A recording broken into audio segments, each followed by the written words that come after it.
Go.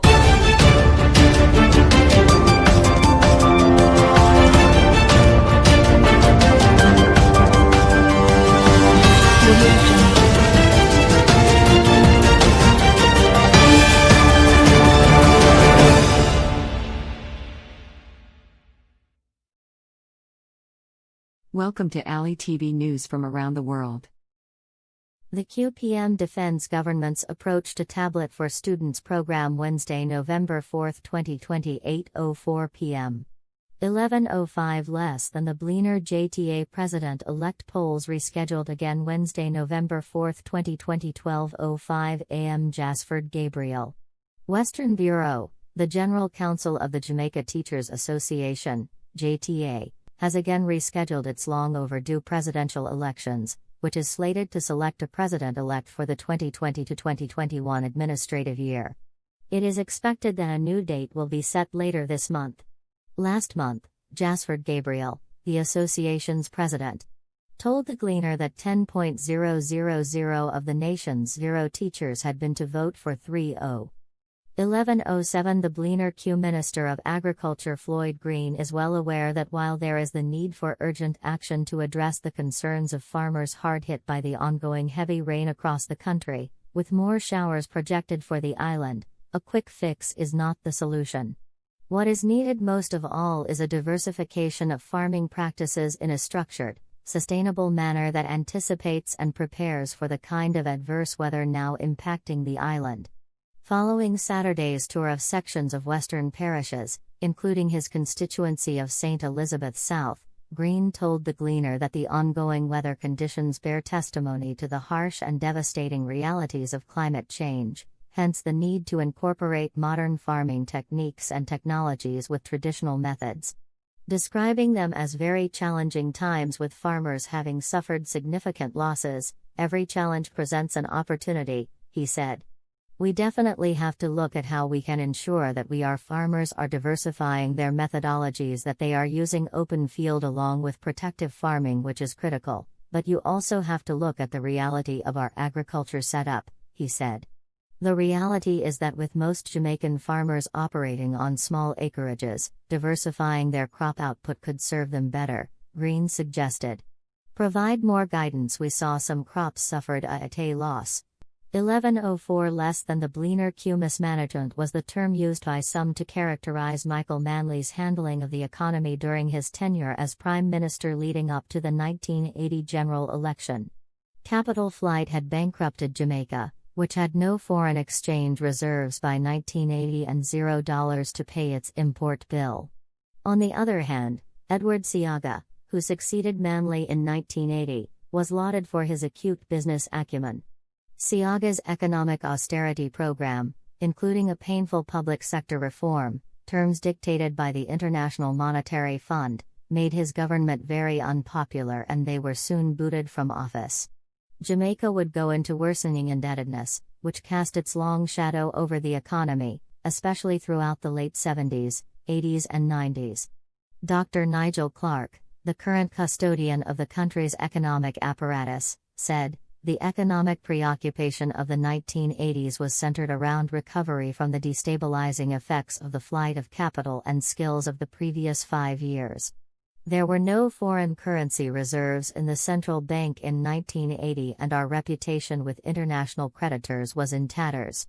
We are in an entirely different time now, and that's a good thing. Transition to a market economy. He said the economy of the 1980s would seem strange by today's standards, as the state controlled major pillars of the economy.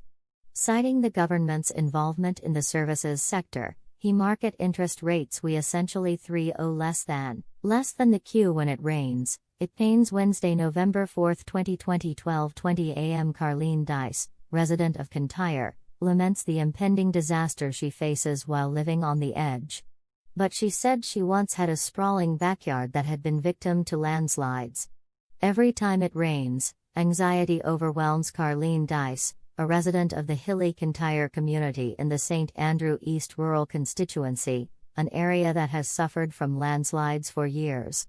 Dice once enjoyed a sizable backyard that has now been swallowed by the Hope River, which has denuded hillsides.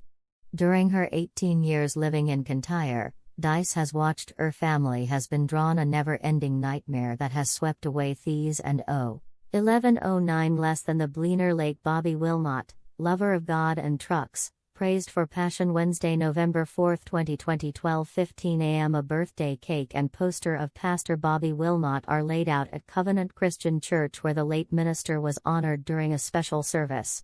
Late Pastor Bobby Lancaster Wilmot has been lauded by close friend and partner in Christian ministry, Richard Cook, as a man of unrivaled enthusiasm for the gospel who drew many to the church through his magnetic personality. Wilmot, 59, died at Kingston Public Hospital on September 1109. The Bleaner Lake. Pastor Bobby Lancaster Wilmot has been lauded by close friend and partner in Christian ministry, Richard Cook, as a man of unrivaled enthusiasm for the gospel who drew many to the church through his magnetic personality. Wilmot, 59, died at Kingston Public Hospital on September 28. He is to be buried on Saturday, November 7 at Dovecot Memorial Park. Addressing a Thanksgiving service at the church on Sunday, which would have been his birthday, Cook recalled his first meeting with Wilmot many years ago at Covenant Christian Church's current Halfway Tree Road location, where Wilmot was in charge of around 3 10-wheeler tipper trucks. Bobby's love of vehicles, small and large, and of driving and of travel was a lifelong passion. "I had the privilege of covering some of those with him," Cook said during a special service honoring Wilmot, where a large cake with the words "the man" was on hand. Little did Cook know that their lives would have been inextricably intertwined in the ministry of the gospel. Cook shared stories of his days traveling and ministering alongside Wilmot, attending numerous churches and conferences in the United States. Full-time pastor and evangelist. As a pastor and evangelist, said was the of Developing Ministry 10:45. The Prime Minister Andrew Holness has responded to criticisms that the government was slow in responding to the crisis in education brought on by the COVID-19 pandemic. According to Holness, the lack of inadequate electronic learning devices was the result of the massive disruption in their manufacturing and supply because of the pandemic. "I want us to acknowledge and to appreciate the point that Jamaica is not the only country that is facing this deficit of technological devices to enable remote learning," said Holness in his St. Andrew West Central constituency on Wednesdays. The Prime Minister was speaking at the Drews Avenue Primary and Infant School at the handing over of 45 tablets to students. Another 48 tablets were handed over to the principal of Seward Primary School, also in St. Andrew West Central. He said most countries in the region have a similar problem, adding that in Jamaica, the lack of budgetary allocation also meant every child would not get a device at the same time. According to Holness, it will take at least another 6 months before all the needed supplies arrive on the Technolo Minister Dari Vaz said 6,300